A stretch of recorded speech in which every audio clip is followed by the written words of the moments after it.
Welcome to our channel. ఈ రోజున సొరకాయ ఈజీ కర్రీ చెప్తాను. పాలే సిగురు ఎలా అంటే చాలా సింపుల్గా. ఈ సొరకాయ చాలా మంచిది, వేడిని తగ్గిస్తుంది, అలానే అన్నాన్ని పెంచుతుంది, గుండె సంబంధిత రోగాలు రాకుండా చేస్తుంది, బరువును తగ్గిస్తుంది. మెయిన్ ఇప్పుడు సిచ్యువేషన్లో ఇది కిడ్నీలో రాళ్ళని తగ్గిస్తుంది. అలానే పస్తుం కూరలు అంటారు కదా, బాలింత్రాల కాడి నుంచి ఏదైనా తెగినా చేసినా లైట్ కూరలు పెట్టాలన్నప్పుడు ఈ సొరకాయ బాగా పనిచేస్తుంది.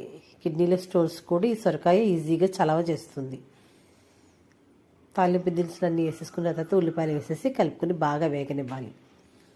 వేగిన తర్వాత సొరకాయ ముక్కలు కట్ చేసుకున్న ముక్కలను దాంట్లో వేసి ఒకసారి కలిపి ఒక 2 seconds ఉంచిన తర్వాత దాంట్లో కొంచెం పసుపు, సాల్టు తగినంత వేసుకుని అప్పుడు కొంచెం 1/2 స్పూన్ కారం వేసుకోవాలి. ఆల్రెడీ నేను ఎండుమిర్చి చేశాను, అందుకని కొంచెం కారం తక్కువ వేసుకుంటున్నాను.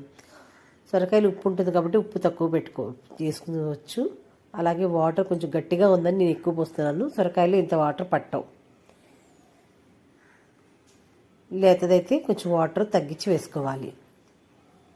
ఇలా మూత పెట్టేసి తీసేసిన తర్వాత 10 minutesకి దాంట్లో మెత్తగా ముక్క ఉడికిపోయి ఉంటుంది, చూసుకోవాలి. చేతితో చిదిమితే తెలుస్తుంది. అప్పుడు పాలు పోసుకుని పాలు కూడా ఎగిరిపోయిన తర్వాత ఇలా దగ్గరికి వస్తుంది. అప్పుడు మనం కర్రీ వేసుకుని తింటే చూసారా ఎంత బాగుందో. ఇది సొరకాయ పాలు ఎగురు. నా ఛానల్ లైక్ చేయండి, షేర్ చేయండి, సబ్స్క్రైబ్